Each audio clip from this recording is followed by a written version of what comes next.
Hello again, everyone, and welcome to the 84th episode of the Cotton Companion podcast. With the exception of harvest, it's really been an uneventful couple of weeks since our last episode, and maybe that's for the best right now. Weather's been perfect for harvest. Pickers and strippers have been rolling. Gins are busy. And quite honestly, I believe everybody's ready for this season to end and to take a well-deserved break. I'm Jim Stedman, Senior Editor of Cotton Grower. And as always, I'm joined by Cotton Grower Editor Frank Giles. Frank, what's new? Oh, not much. Just getting ready for the Thanksgiving holiday and looking forward to that. And busy time of year for us in the magazine world. It seems the holidays is when a lot of our magazines start hitting and special print editions and different things. So we're keeping busy, keeping us out of trouble, and will make us hungry for that big Thanksgiving meal. That's true. We are thankful for the business, and we love to see it, but we also are thankful for the time we can break away from it for just a day or two. So as we said, as we kind of enter this season of thankfulness, it's good to kind of sit back and take some time to reflect on the things that we all are thankful for, things like family or freedom or health and this great industry and of course good friends. So today, Frank and I are going to kind of recall some good times in this business with the help of a former colleague and old friend, Emory Jones.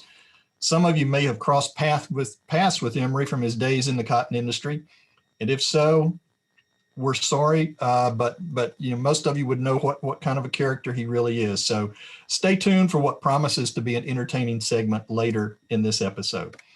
Yeah, another thing I would add about Emory Jones is that many of you may have some of his prints hanging on your walls in your home, or you may see them in cotton retail centers across the Cotton Belt. Full Moon Cotton is one of his famous ones, as well as In Good Time, that shows all the stages of cotton. So he is the photographer that took those, and we'll talk about that a little bit later. But now, let's take a moment for a short message from our sponsor, Phytogen. Phytogen is pleased to sponsor the Cotton Companion, bringing you the latest news to help you thrive all season long. Thanks as always to the folks at Phytogen for supporting the Cotton Companion. And now we're going to turn it over to our colleague, Robin Skitberg, for a custom content interview with Dr. Chris Main, Phytogen Cotton Development Specialist. Hello, I'm Robin Sitberg, Custom Content Editor with Meister Media Worldwide, publisher of Cotton Grower Magazine. I'm back on the program today with Dr. Chris Main, Phytogen Cotton Development Specialist in Tennessee and Northern Alabama. Welcome back to the program, Chris. Hi, Robin. It's great to be back. Well, the season's wrapping up all around the country, and now it's time to start looking to next season. What kinds of varieties are you recommending for next year for your area in the Mid-South? Well, Robin, the varieties that we will have with Phytogen all contain our W3 FE trait platform with Wide Strike 3, Roundup Ready Flex, and then List for BT and weed control traits. And we will also have our Phytogen breeding traits that bring forward interesting novel ideas for controlling pests like bacterial blight and different nematode species. What varieties are you recommending specifically for your area? Well, Robin, what we're leading with all across the country was the number 3 planted variety in 2020. That would be Phytogen 400. It's a marquee variety within our lineup that goes across many different grower acres and in many different environments, whether it's irrigated or dry land, and performs with high yield and excellent fiber quality. We have a couple companion varieties to go along with 400 this year, the first of which is Phytogen 390 that fits very well in the Mid-South Delta area along the Mississippi River, particularly those areas kind of south of Memphis. We want to place 390 on fields that have really high yield potential, where we can push it with our inputs and be able to get a high yield at the end of the year when we come in with the picker. The other companion variety is Phytogen 360, and it has specifically been released for areas of the North Delta. So from, kind of a transition zone from Clarksdale, Mississippi, north through Memphis up into Sikeston, Missouri. 360, he's an early maturing variety that's really high yielding And probably what's unique about that variety going north is that, it tends to handle the cooler, wetter early season that we have. It's excellent vigor, allowing us to, be able to harvest some cotton in some lower wet ends of fields where many other varieties fail to thrive throughout the growing season. And finally, I'd just like to mention that we do have 2 experimental varieties that will be released later this year. Both of those will have a new phytogen breeding trait for controlling reniform nematode, as well as controlling root knot nematodes in our package. Sounds like there's a lot of varieties for growers with all kinds of conditions, and that last reniform nematode resistance trait is going to be really exciting. Thank you so much, Chris, for being on the program. We've got to go now, but listeners can go to phytogen.com for more information. Thanks so much. Thank you, Robin.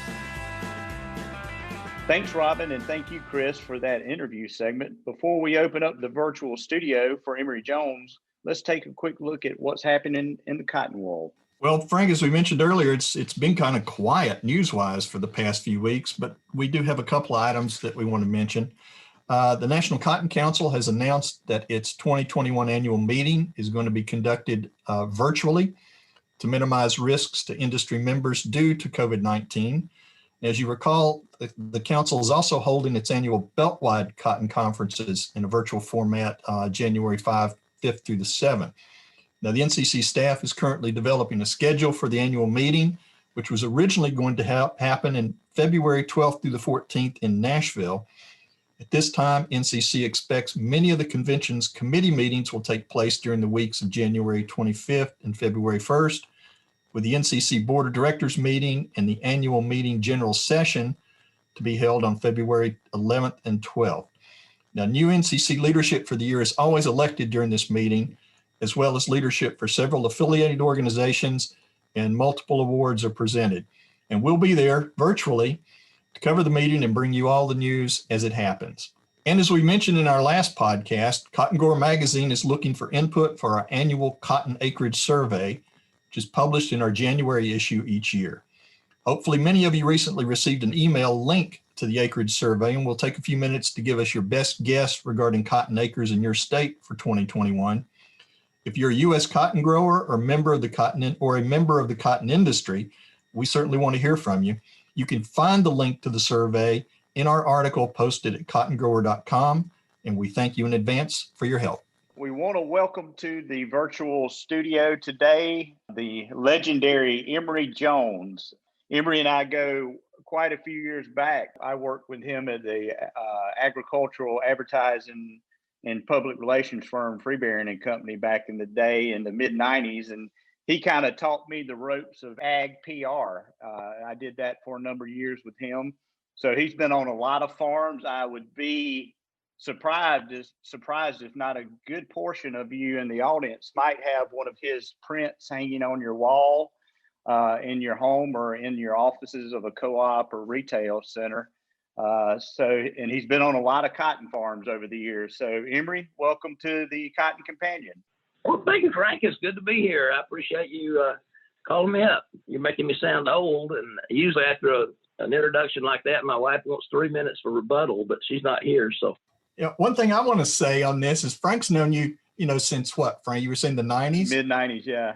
Emory, I think you and I both go back to like the late 70s, don't we? Absolutely, yeah. You were at Sawyer Riley Compton. Yeah. And I was at the ad agency at Gold Kiss at the time, probably. It's one of the reasons I don't use the word old, when I'm talking about you and me at this point. But well, there's 3 signs of old age. The first one is the loss of memory, and I forget the other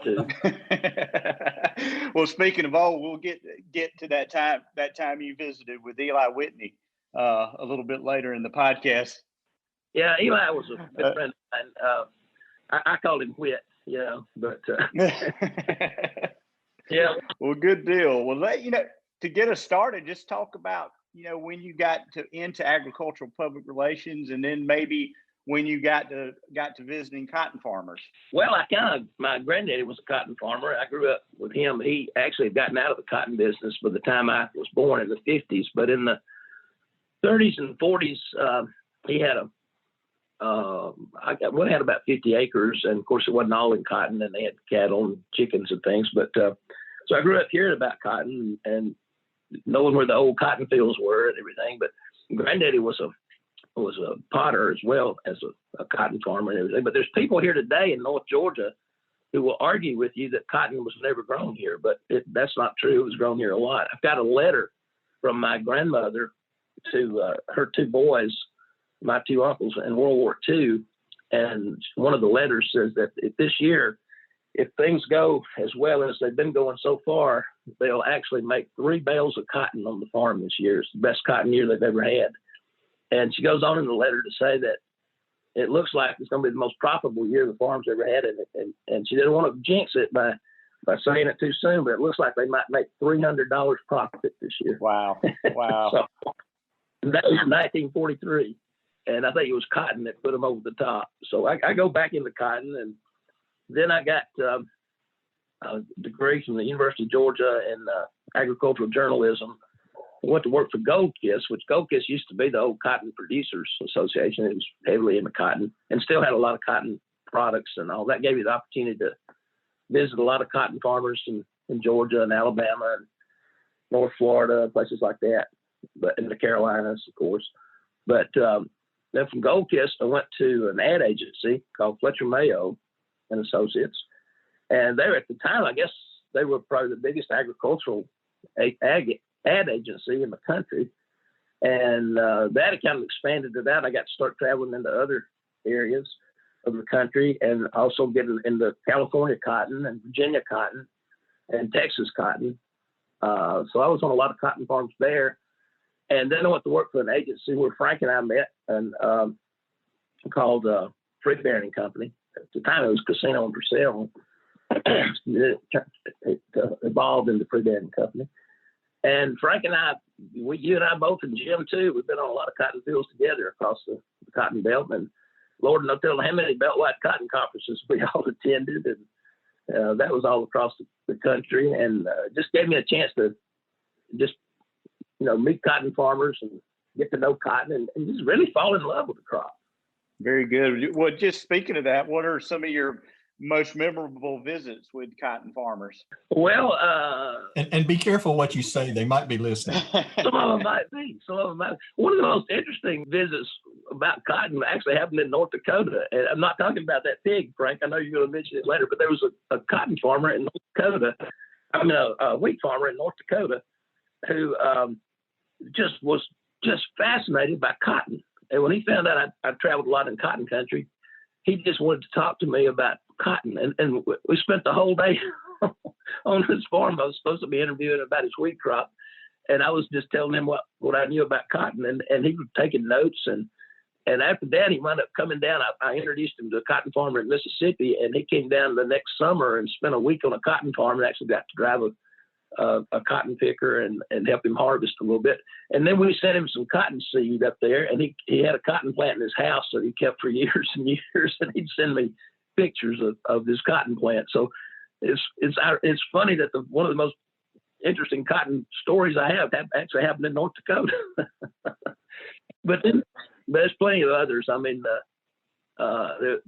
we traveled a lot with sales reps, and occasionally, most of the time, they would take me out to, as they did you guys both too, to farmers who had success with the products or the seed or whatever.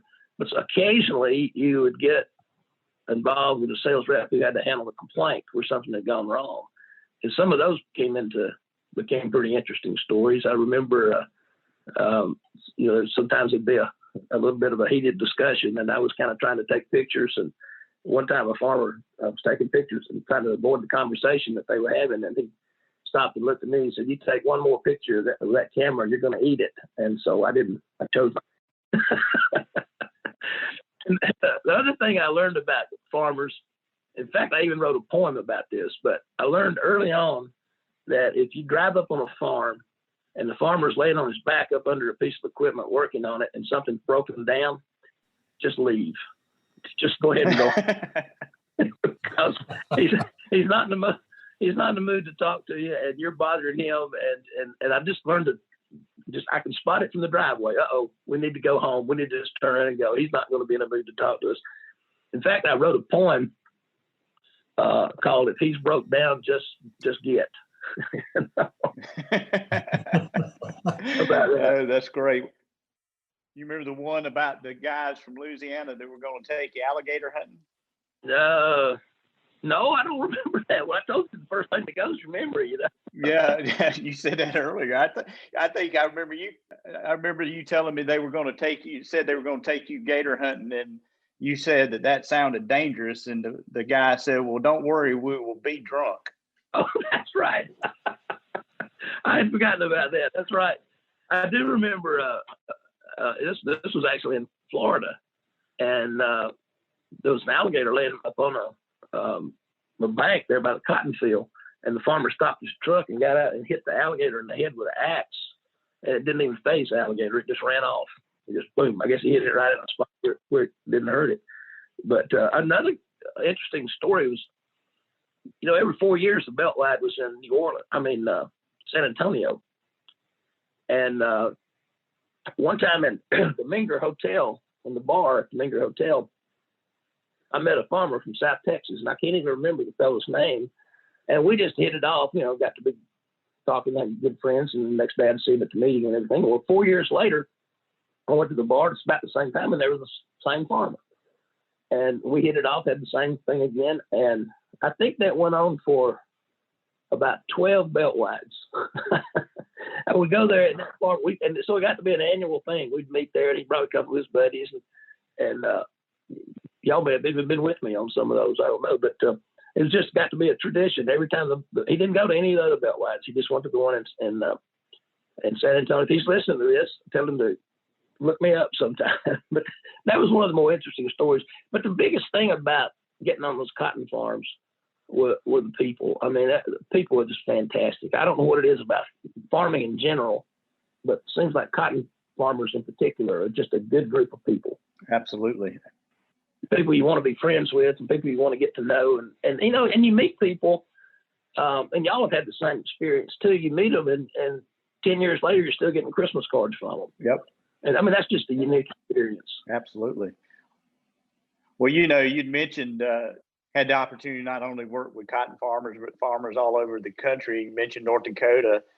You have any idea how many farms you visited and how many frequent flyer miles you racked up over that time? Well, I was almost, well, I still am, almost to the 2 million mark on Delta. And I think I had about 500,000 or so on Northwest and, you know, the other airlines, but there's a lot of miles. I mean, I'm at least, I remember Delta sent me a couple of candle holders for reaching the 1 million mile mark, but they didn't send me anything yet for the 2 million. And I hope I don't make the 2 million, to be honest with you. That means I got to do a lot more track, especially. Yeah. But yeah, I guess probably all together, I've racked up at least 2.5 million miles on planes, and y'all are probably maybe ahead of me on that. But it's pretty easy to do it when you travel that much. You know, it wasn't anything to go in the office.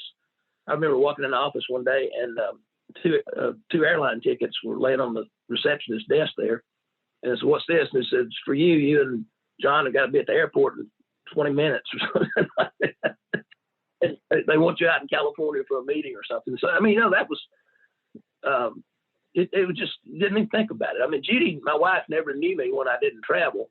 And I think she liked me a lot better when I did than she.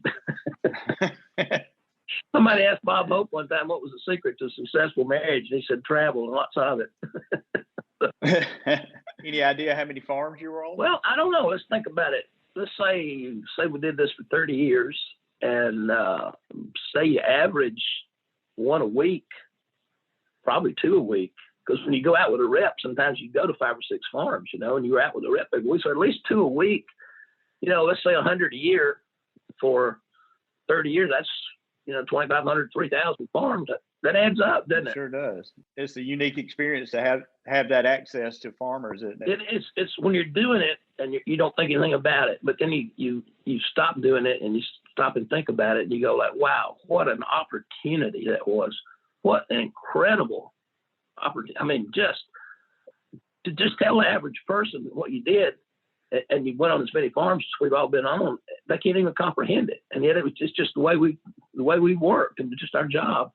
But it was an amazing experience. And it was, I mean, you'd say, okay, how many cotton farmers can you talk to? Well, you go one county over and they got a whole new set of problems.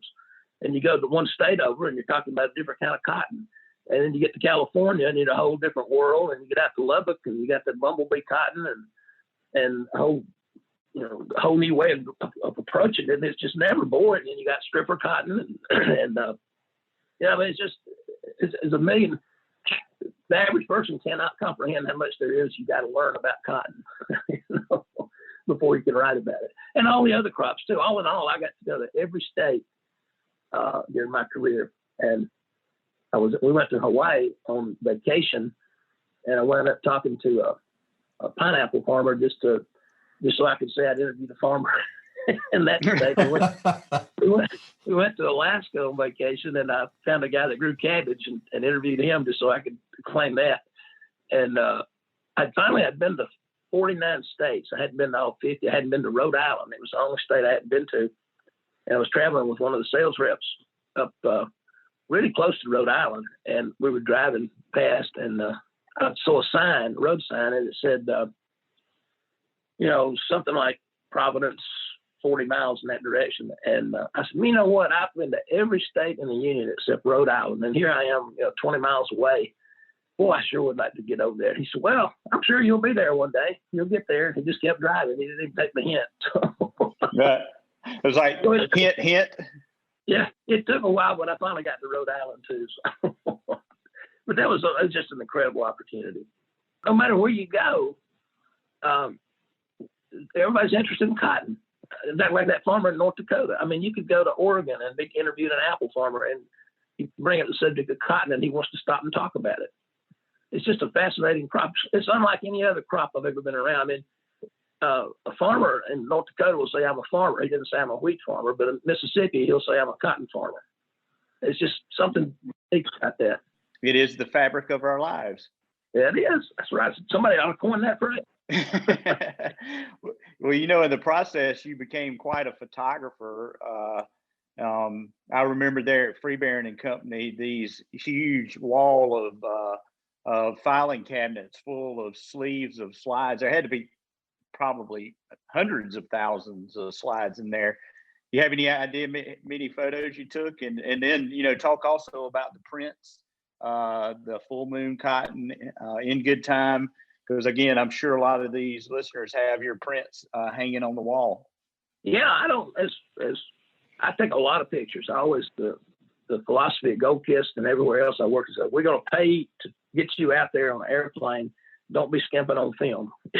No, we've got so much invested. Film's not is a minor thing, so take a lot of pictures. And while you're there, you're not just taking pictures of the story that you're doing necessarily, but you're taking pictures for the files and the archives and possible ad material that you might use in brochures. There's all kinds of uses for film images. And so I would say every farm I was ever on, I took back in the days, 36 to a roll of slide film.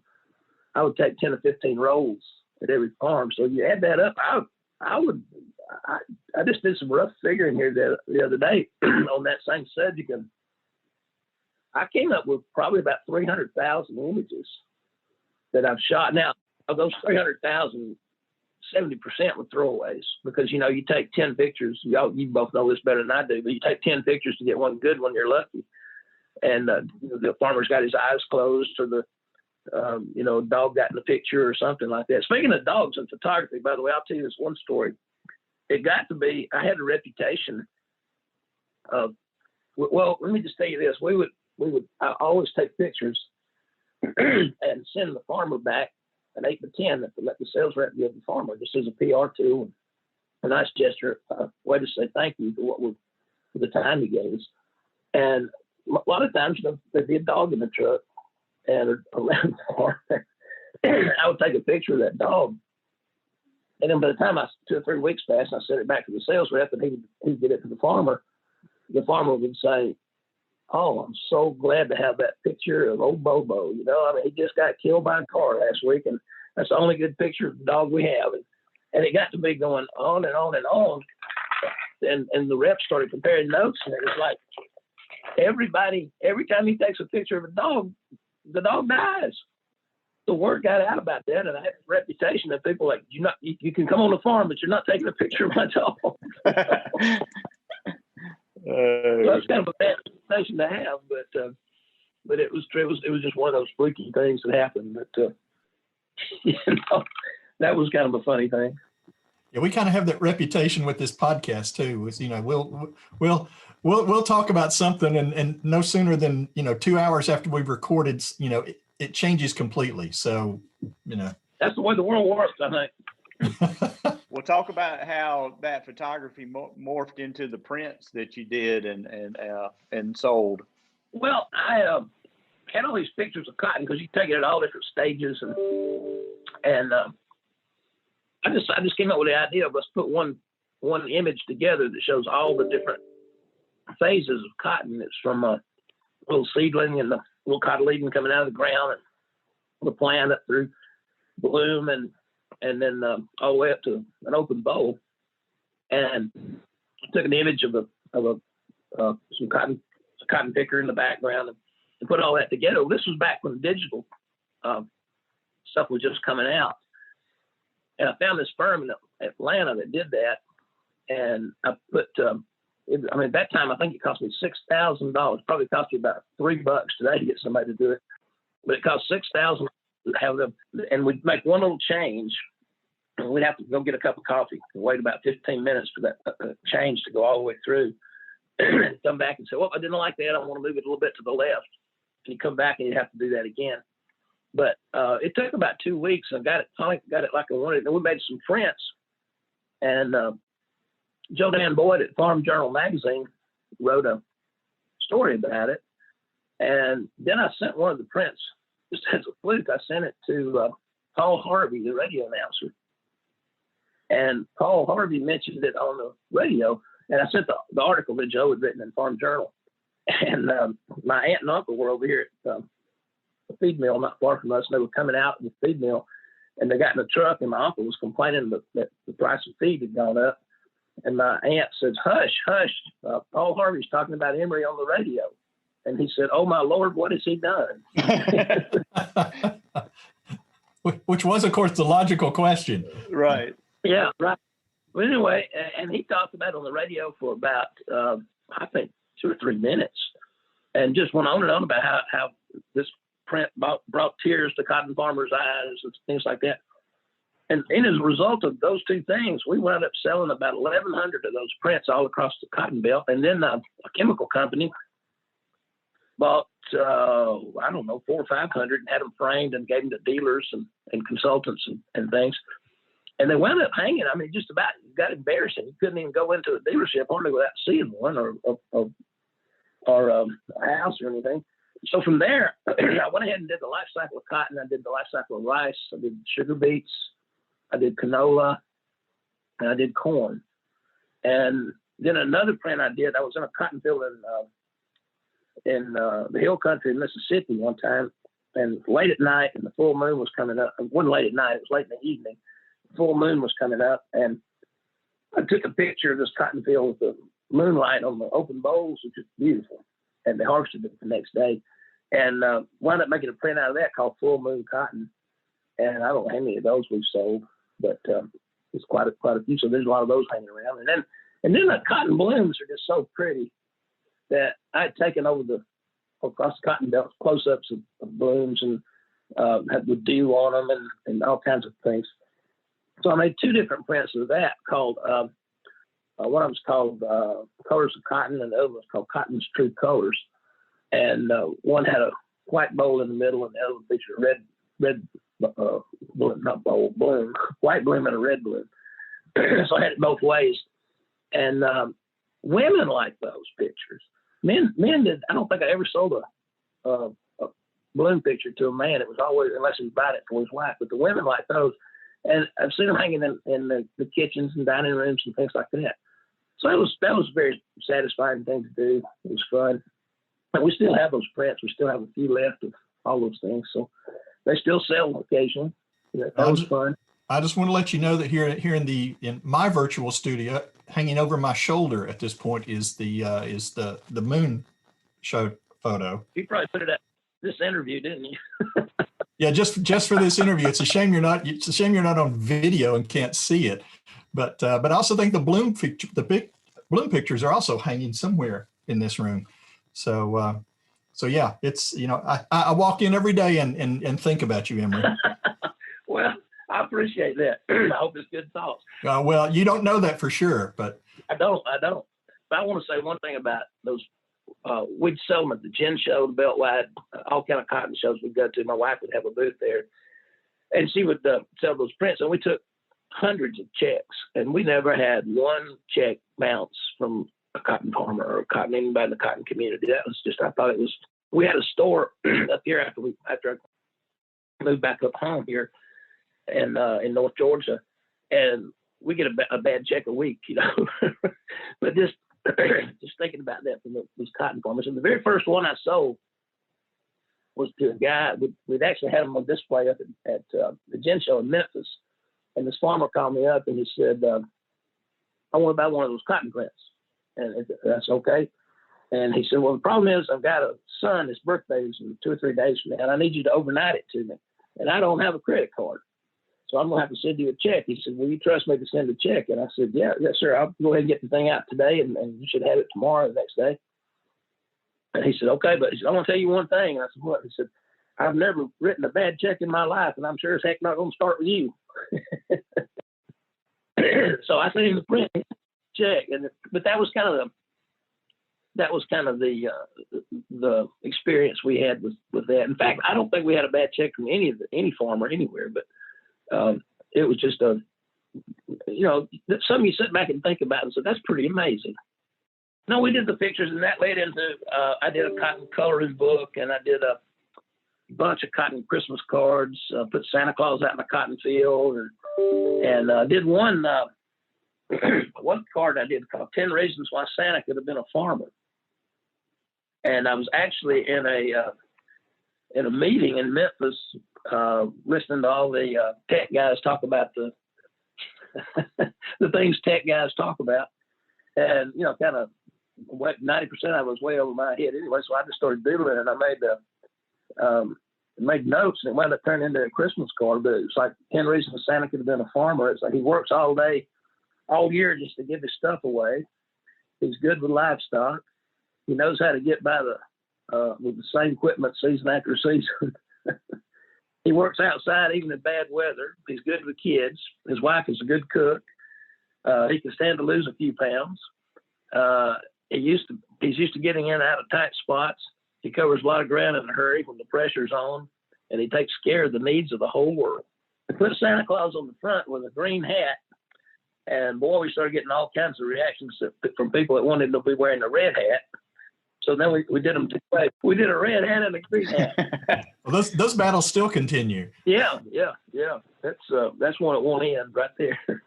But that was fun. So I had a lot of fun times with those things, those Christmas cards. No telling how many of those have been sent out over the years. Yeah, my question, of course, is are you going to do your annual Christmas card? Oh yeah. I have to do that every year. I've been doing that now for 30 years probably. Yeah, the first one was serious. We bought all these Christmas cards, and we never got around to mailing them. So I just sent everybody an email and described the cards to them. And so here's what you would have gotten if we gotten around to mailing them. And so every Christmas since then, usually around Christmas Eve, I send this email out that describes the cards that we didn't mail. Yeah, it's a Christmas tradition, unlike any other. It is. But if I don't do it or I leave somebody off the list, I start getting phone calls. Hey, where's my... Last year, I honestly had people calling me in January saying, I want my card, and I had to go back and re-find it and resend it back out. So, Didn't you put it on Facebook one year? No, I've never put anything on Facebook. Oh. Somebody else may have put it on Facebook. I am going to have a website, though, believe it or not, to promote some of the books that I've written since I've moved up here. And in fact, I met with a website design lady yesterday, and hopefully we'll have a website by the 15th of December. It'll be emoryjones.com. It should be easy to remember. Awesome. That's cool. Tell us a little bit about your books, because I know they become very popular in that North Georgia area and among people who lived in that area. What was the basis for some of that? Well, when we first moved back up here, I lived in this area called White County, and White County had a historian, Shirley McDonald, and Shirley and I became good friends, and she was always writing these columns about White County. So anyway, we put our heads together, and I wrote this little book called White County 101, 101 Things to Do, Know, and Love About White County. It was just a little book. It took about a weekend to write it. And it just took off like you wouldn't believe. I mean, overnight, we sold like 2,500 of those little books.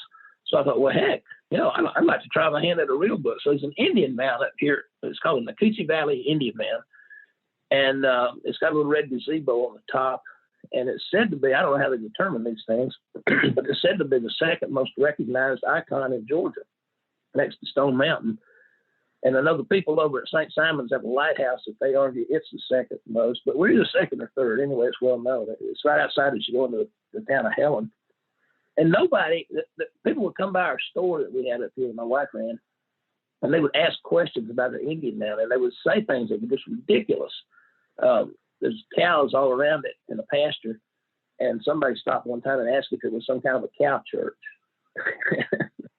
So I had this idea that I would go set my camera up on a fence post and take a picture every day of the Indian Mound for 365 days and just make a coffee table book, because, the light changes all the time. It looks different every time you drive past it.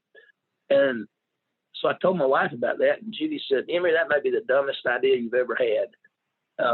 Don't write a book about it. Write a book about it. So I did. I'm sort of interviewing people and researching it and talking to some of the university people that studied it at the University of Georgia and at Denver's Piedmont College, and really got into it. So I wound up writing a book, and every time you go past it, there are people there taking pictures of it or writing a poem about it or painting it. So I decided I'd interview some of those people too, some of the artists and the poets and the photographers, and I wove their story into it, as well as the story of the farm there. And it just became a very popular book. So from that, I decided to write a book. A friend of mine was Ludlow Porch. He was a radio and TV guy in Atlanta. He wrote about 18 humorist books. And so I got with Ludlow, and we wrote a book called Zipping Through Georgia on a Goat-Powered Time Machine with Ludlow Porch and a parrot named Pete. And we made up this time machine, and we would travel through Georgia. And we were trying to get to the coast of Georgia in 1733 to see Oglethorpe land and found the state. But we kept landing in these other places, like on the top of Stone Mountain in 1920. And we saw Jefferson Davis get captured down in Irvinville. And we saw the goat man that used to travel around the south with the goats and different places. And so that got me in the mood to write a real novel. And so I wrote a novel called The Valley Where They Danced. It's set around that Indian Mound, but it just really took off and became very popular. And then I wrote a book about Helen, Georgia, the little town up there. And I wrote a book about my great uncle called Memories Etched in Pottery. That's how he pronounced pottery. He was a potter like my granddaddy was. And I wrote that book, and those two books, The Valley and the pottery book, I turned into plays. And both those plays have been put on 2 or 3 different times at different places in North Georgia. One of them, The Valley, was put on at Piedmont College, and it's the first play they've ever put on that sold out before it ever opened. And I was really proud of that. But I think they had 9 performances. And of course, one thing I had, the very popular woman up here was the governor at that time. His daughter, Katie Deal, and she was one of the stars of the play. So she brought a large crowd to it too. I can't take all the credit for that. But anyway, that and the Cheever play, it's been put on. They were actually going to have 4 plays put on this year, but COVID got every one of them postponed. So they're all supposedly going to be on next year. And I've also written a play about the Time Machine book called It's About Time, and it's a comedy, and I think it's going to be very funny. It's written and ready to go. It was going to be put on last November, a year ago, and we just didn't have it ready. And then we're going to put it on about 6 months ago, and of course COVID hit, and now it's rescheduled for the summer of this coming year, 2021. So it should be cheaper, and it's about time. At the Valley Play again, they're going to open up build a fine arts center here in the county, which will be in about 2 years, and they want to have the Valley Play to be the opening act for that. When it opens up, that'll be the first thing they do. And that'll be exciting. It's supposed to seat about 900 people, and that'll be fun. But and then I've got another play it's the Hardman Farm there by the Indian Mound. It's called Valley Voices, and it's an outdoor drama. It's ready to go. It's scheduled right now for May. It may or may not happen. I don't know. And if it doesn't happen in May, it'll probably happen in the fall. But that'll be fun. So I've really gotten into the plays, really enjoyed those. And then I just finished a book. It'll be out December 15th. It's called Cunningham and Other Pigs I Have Known. And I started, it's a long story, but I started writing a column. There was a little item in the blotter, the newspaper, that said someone over on Town Creek had found a dead pig in their driveway and had asked the police to come and help them to remove it. So I came up and immediately wrote a column and claimed that it's my pig, and made up this whole yarn about how it came to be and everything. The newspaper editor called me next week, and he said, you got to write another column about that pig. I said, I can't, he's dead. He said, well, I never had such a reaction to a column before. He said, people love that. So write it, bring him back to life. Write another one. So about 2 weeks passed, and I wrote another column and said, well, it turns out it wasn't my pig after all. He came home, and he lost a couple 100 pounds, but he's still in good shape, you know. Anyway, and I named him Cunningham. And so now about every month or so, I write a column, and it appears in 2 magazines and several newspapers, and there are even Cunningham bumper stickers up here now. I love Cunningham. And so I took my columns and wrote a book, and expanded it beyond Cunningham. In fact, you know the story, Frank, about when I was up in North Dakota interviewing a farmer one time. Looked down in the den, and there was a big old hog laying on the couch with a blanket over it. And I'm like, you know, there's a hog on your couch. And he said, yeah, that's Frank. He said, Frank is supposed to be a Vietnamese pot-bellied pig, and he didn't have the gene to stay small. And by the time they figured that out, the kids were already attached to him. And so he was already housebroken, so they just kept him as a pet. And he was clean and didn't smell or anything. And he said, let me show you how smart he is. And he sent him out to the mailbox to fetch a newspaper. And the pig came back in the house with the newspaper. He'd hide behind the couch, run down the hall, keeping it away from the farmer. They just had this big game they played. And then years later, a couple years later, one Sunday morning, we were in the listening to Charles Kuralt on television. And I heard him say, stay tuned to Charles Kuralt interviews Frank, North Dakota's only piano-playing pig. And they had that pig on there, and he was playing the piano for Charles Kuralt.